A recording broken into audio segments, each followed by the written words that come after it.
Welcome everyone. My name is Paul Stevers, and I'm going to introduce you to an opportunity to accelerate private sector investment in solutions that mitigate or adapt to climate change, or what we refer to as climate solutions.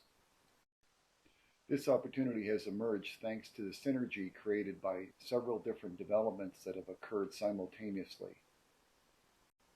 First, and possibly the most important, is the significant increase in funding by the private and public sectors for climate action.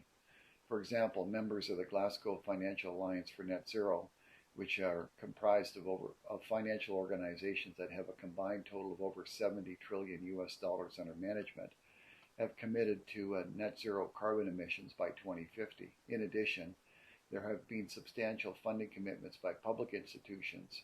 For example, in 2018, the World Bank announced that it would commit to $200 billion over 5 years for climate action.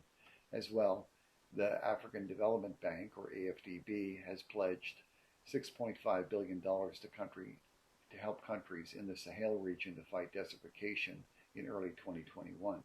Around the same time, the International Fund for Agricultural and Development, or IFAD, has announced a $500 million fund to channel climate finance to smallholders for agriculture. This funding is expected to increase significantly since there's been considerable progress on persuading developed countries to follow through on their earlier commitment to provide $100 billion per year in funding to developing countries for climate action.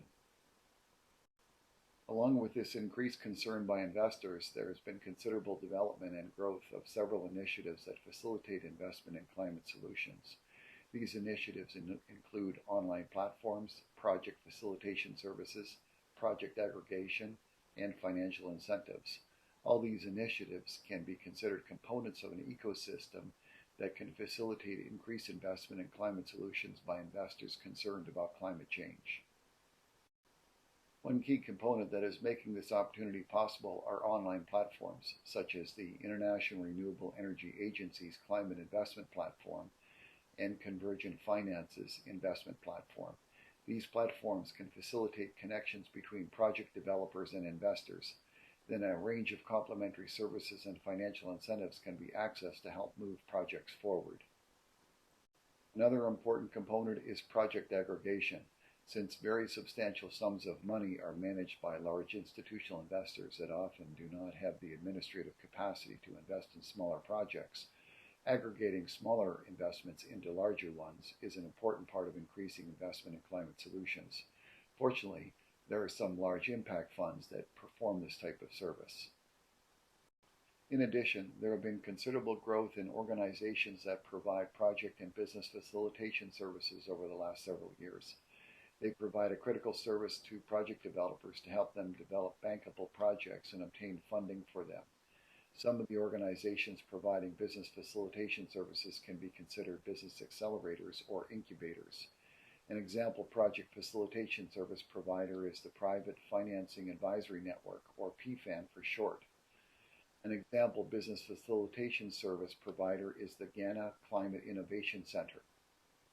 At the end of this presentation, I will share a link to a web page we created that provides links to lists of many more business facilitation services.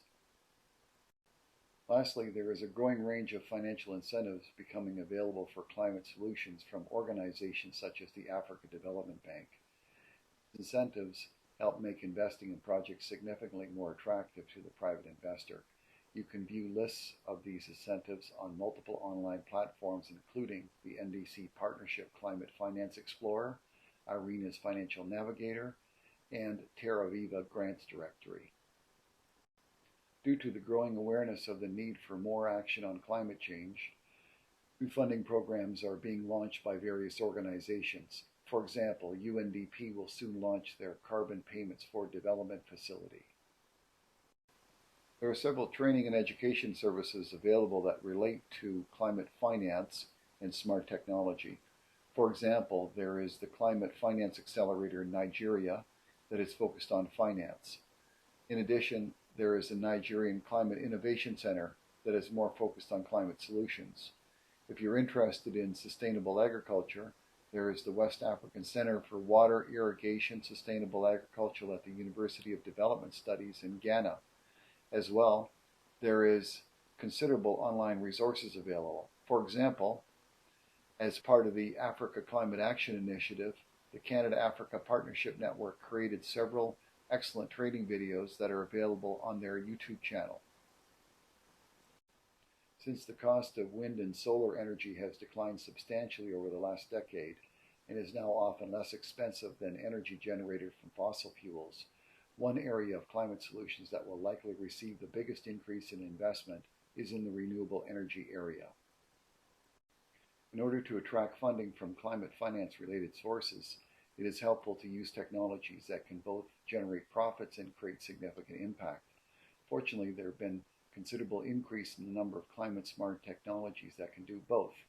For example, you can reduce food waste through solar-powered cold storage facilities.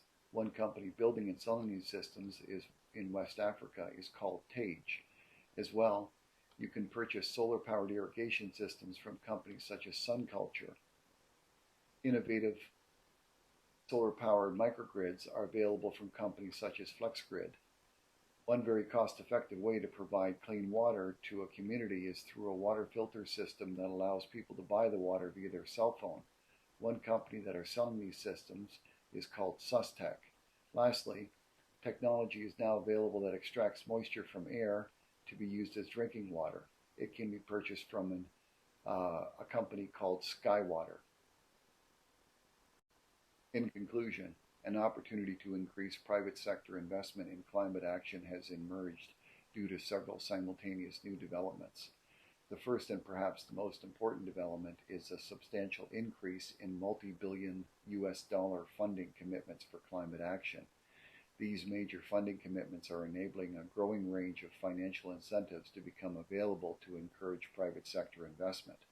Substantial decrease in costs of renewable energy technologies and increase in the range of available climate-smart technologies are creating many new attractive investment opportunities. If you want to learn more about this opportunity, see climatesand.org/CFRA. The CFRA in this link is short for Climate Finance Resources Africa. Thank you.